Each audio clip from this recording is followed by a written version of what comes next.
네, 여러분 안녕하세요. 노인요양 365 채널입니다. 지난 시간에 그 방문요양 설치 기준을 말씀드리고 이제 곧바로 요양시설을 하려고 했는데 이제 새학기가 시작되다 보니까 이제 일이 많아지네요. 뭐 이것저것 할 일이 많아서 이제서 요양시설 설치 기준을 영상을 찍었습니다. 근데 이제 그 노인 요양시설은요, 먼저 일단 규모 좀 크다 보니까 아무래도 좀 기준이 복잡하지 않겠습니까? 방문 요양은 이제 사무실 하나만 있으면 되지만 요양시설 가보신 분들은 아시겠지만 별의별 그런 이제 시설들이 있지 않습니까? 규모도 크고 그래서 이제 일단은 좀 복잡할 것이다 예상을 하셔야 될 것 같아요. 자, 근데 이제 제가 몇 번 말씀을 드렸지만 이 설치 기준이 제가 우선 이제 그 아주 비밀스러운 그런 정보를 갖고 있어서 알려드리는 게 아니라고 말씀드렸죠. 이제 그게 뭡니까? 바로 이제 이 법령이에요, 법령. 그러니까 여러분들이 법령을 그래서 이제 자유자재로 뭐 이용하시는 분들이 몇이 되겠습니까만은 그래도 좀 친해지셔야 돼요. 이 노인 요양 사업을 하시려면 그래서 그 각종 뭐 이제 뭐 노인복지법, 노인 요양, 노인 장기 요양보험법 뭐 그런 뿐만 아니라 뭐 장애인 뭐 노인 편익 증진법 기타 등등 많아요. 꽤 많습니다. 그런데 이제 포인트는 뭐냐면 그 많은 법을 어떻게 더 우리가 외우고서 합니까? 불가능합니다. 그래서 저처럼 필요한 것만 콕 집어서 안내해 준 사람들이 필요한 것이죠. 여기서도요, 노인복지법 이렇게 이제 검색하시면 이렇게 많이 나오잖아요. 이것을 어떻게 다 봅니까? 불가능합니다. 이 중에서도 시행규칙만 보시면 돼요. 시행규칙. 자, 시행규칙 클릭해서 이제 들어가 보시면은 이렇게 나오거든요. 자, 근데 이것도요, 엄청납니다. 양이 많아요. 어떻게 다 보시겠습니까? 정말 시간 여유가 있으시면 천천히 보십시오. 다 도움되는 내용이긴 해요. 언젠가는 한 번쯤 보는 게 좋긴 해요. 그런데 지금은 그닥 소용이 없습니다. 그럼 어떻게 해야 되느냐? 쭉쭉 내려오세요. 쭉 내려오시면 하단에 어떤 게 있냐면 이런 게 깔려 있어요. 별표가 쭉 있어요. 뭐 30 몇 개 있더라고요. 이 중에서도요, 다 볼 필요도 없어요. 별표 4번 이것만 보시면 됩니다. 노인 의료복지 시설의 시설 기준 및 직원 배치 기준, 이것만 알고 계시면 일단은 요양시설을 설치하는 기본적인 지식을 얻을 수가 있습니다. 여기 보시면 이제 빨간색으로 되어 있죠. 한글 파일. 이거는 이제 그 PDF 파일. 그리고 별표 5는 뭐냐? 이것은 이제 운영 기준이라고 해서 일단 이제 설치 다 하고 운영하시다 보면은 또 각종 법령 규정이 있겠죠. 이제 그런 것들을 설명을 해 놓은 것인데 이건 이제 나중에 보셔도 됩니다. 지금 급한 건 아니에요. 네. 자, 이 이제 시설 기준을 갖고서 제가 포인트만 말씀을 드리는 겁니다. 우선 가장 궁금한 게 뭐겠습니까? 일단 면적. 대체 몇 평이면 되냐 이거죠. 몇 평. 가장 규모가 작은 노인 요양 공동생활 가정부터 보도록 하겠습니다. 이건 이제 9인 이하 시설이죠. 최소 면적. 그런데 규정에 보면요. 노인 요양 공동생활 가정은 몇 평 이상해야 된다. 그런 내용이 없어요. 없고 그냥 이렇게만 나왔어요. 입소 정원 1인당 연면적 20.5 제곱미터 이상 이렇게밖에 안 나왔어요. 그럼 어떻게 해야 되는 것이지? 갑자기 헷갈리실 것 같은데 헷갈리지 마세요. 곱하기 하시면 돼요. 곱하기. 어떻게 하시면 됩니까? 그냥 20.5 제곱미터 곱하기 9를 하시면 되죠. 9인 정원이니까 공동생활 가정. 그러면 184.5 제곱미터 되고 평수로는 55.8평이 되는 것이죠. 자, 그런데요. 여기서 관계당국에서 왜 1인당 면적만 제시를 했을까?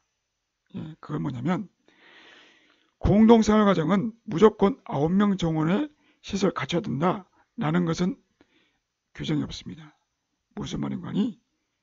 5명 5명 정원의 공동생활과정을 만드셔도 돼요. 6명도 되고 7명도 되고 8명도 되고 다 됩니다. 다 됩니다. 예. 그렇기 때문에 입소정원 1인당 면적이 이만큼 되니 거기에 맞추어서 곱셈을 하면은 답이 나오는 것이죠. 너무 쉽다 이거죠. 예. 근데요, 제가 공동생활과정 수익구조를 설명할 때 말씀을 드렸습니다. 솔직히 공동생활과정 수익이 많이 안 납니다. 예. 9명이 다 차면 이제 겨우 300만 원 정도? 그리고 이제 본인이 대표자 겸 시설장이면 200만 원 정도의 월급을 가져갈 수 있어요. 둘이 합치면 500만 원이죠. 그러면 500만 원이면 괜찮다 라고 생각을 하시겠지만 거기에서 뭘 빼야 됩니까? 임대료, 임대료라든가 또는 이제 공과금, 각종 그런 이제 세금도 있을 것이고, 물론 인건비는 이미 다 빼놨기 때문에 그건 고민하지 않으셔도 돼요. 그렇지만 임대료라든가 이런 것들이 꽤 비싸요. 그러니까 솔직히 저는 권해드리고 싶지 않는다 말씀을 드렸습니다. 일단 참고하시고요. 그럼 이제 10인 이상이 되면요 또 달라져요. 규모가 더 커야 되니까 입소정원 1인당 연면적 23.6제곱미터 이상이 돼야 된다 라고 하는 겁니다. 일단 사이즈가 커지는 것이죠. 자, 그러면 10명이면 입소정원이 10명이면 어떻게 되겠습니까? 곱하기 10 하니까 236제곱미터가 되고 평수로는 71.39평이 되고, 자, 그다음에 20명 정원 472제곱미터 142.78평, 그다음에 40명 정원 944제곱미터 285.56평. 자, 그다음에 가장 실속 있는 50인 정원 1180제곱미터 356.95평. 그러니까 대략 한 360평. 그러니까 이게 여러분들 건물이에요. 건평이에요, 건평. 그러니까 이 안에 이제 360평 이 안에 사무실, 또 뭡니까 화장실, 침실, 세탁실 이런 것들 다 들어가야 된다는 이야기입니다. 360평이면 글쎄요. 제가 이제 전에 일했던 곳이 그거보다 좀 더 컸어요. 좀 컸는데 일단 단층으로 360평은 어려워요. 그러니 어떻게 합니까?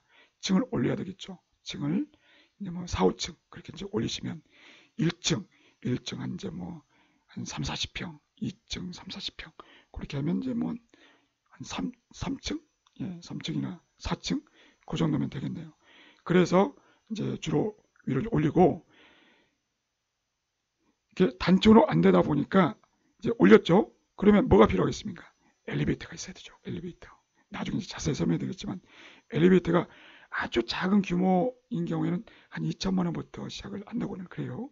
근데 그거 갖고 안 될 겁니다. 거의 3,500에서 4천 정도는 생각하셔야 될 겁니다. 차차근 설명드리기로 하고요. 하여튼 면적이 이 정도는 필요하다라고 하는 것입니다.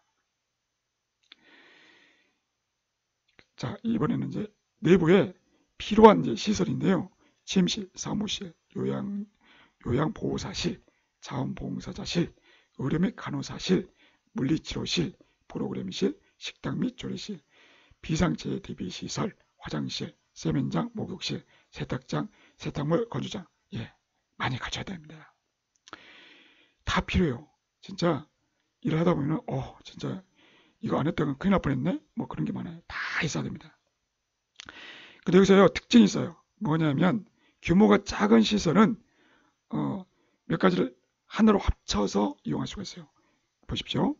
공동생활과정 규모 제일 적죠. 그러니까 사무실 겸 요양보호사실 겸 자원봉사자실 겸 의료 및 간호사실로 하나만 있으면 된다.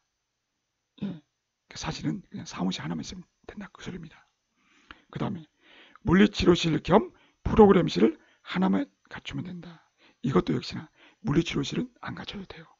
되게 보면 프로그램실을 갖춰야 됩니다. 식당 및 조리실, 여기 이제 특징이 있는데요. 보십시오. 엄밀하게 식당과 조리실은 같은 공간에서 쓸 수 있나요? 글쎄요, 이제 아파트는 그렇게 돼 있긴 해요. 그런데 이제 조리하다 보면 이제 워낙 연기도 많이 나고 그러지 않습니까? 냄새도 많이 나고. 그러니까 분리가 돼야 돼요. 분리가 돼야 됩니다.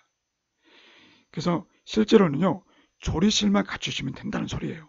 왜냐, 식당은요, 실제로 밥을 어디서 먹느냐? 프로그램실에서 먹어요. 프로그램실 가면은 이렇게 그 프로그램을 하기 위해서 6인용 타짜 뭔지 아시죠? 예, 그게 있어요. 거기서 밥도 먹고 프로그램도 하고 예, 그렇게 하거든요. 그러니까 결국 조리실만 갖추면 된다. 그 소리입니다.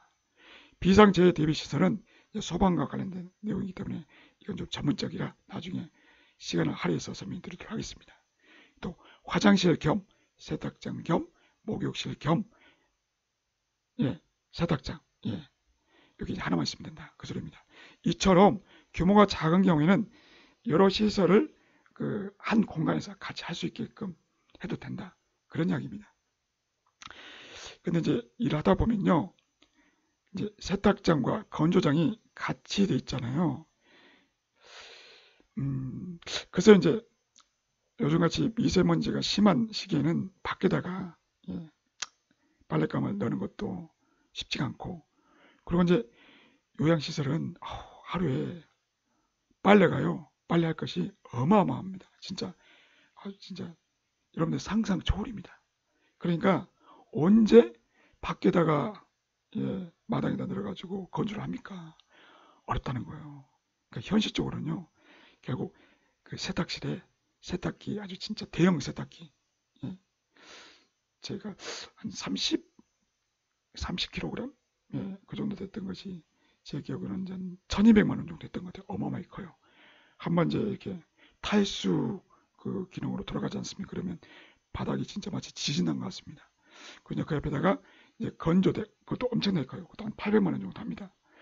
그래서 그런 식으로 하지 않으면 이렇게 입소자 30명 이상 시설은 버텨내지 못할 겁니다. 하여간에 이런 구조를 가지고 있다라는 것이고요. 그리고 이제 여기서 이제 정말 중요한데요. 침실 면적은 규정이 나와 있어요. 몇 평 이상이 있어요. 근데 나머지는 그게 없어요. 나머지는 그냥 갖춰 놓으시기만 하시면 돼요. 갖춰 놓으시기만 하면 됩니다. 그런데 솔직히 일을 해야 되니 사무실도 일정 평수 이상이 돼야 돼요. 천상 어쩔 수가 없어요. 그리고 이제 뭡니까 이런 이제 프로그램실 또 뭐 물리치료실 같은 경우에도 기본적인 세팅은 그냥 모양만 물리치료실이면 아무짝에도 쓸모없지 않습니까? 그러니까 좀 현실성을 고려하셔서 공간 배치를 하셔야 됩니다. 그리고 이제 이게 이제 그래서 여러분들 도움이 되는 가 모르겠는데 여기 보십시오. 물리치료실과 간호사실과 프로그램실 이런 것들이 다 각각 분리돼야 되죠. 그러니까 여기서 말하는 것은 분리만 되면 된다는 소리예요. 뭐냐면 칸막이를 굳이 설치를 안 해도 돼요. 필요하다면 커튼으로 예, 공간 분리만 시키면 된다는 이야기입니다. 예, 이게 이제 중요한 포인트입니다. 하여튼 침실은 면적 기준이 되어 있는데 나머지는 갖추시기만 하면 됩니다. 다음 시간에는 각각의 아주 다 중요한 내용들이거든요. 그래서 이제 어떻게 시설을 꾸미셔야 되는지를 설명을 드릴 거고 마지막으로 이제 침실 면적만 말씀을 드리겠습니다. 1인실은 6.6제곱미터, 평수로는 1.9965평이니까 그냥 2평, 예, 2평을 생각하시면 됩니다. 2인실은 당연히 4평, 3인실은 6평, 4인실은 8평 이렇게 계산하면 얼마 편합니까?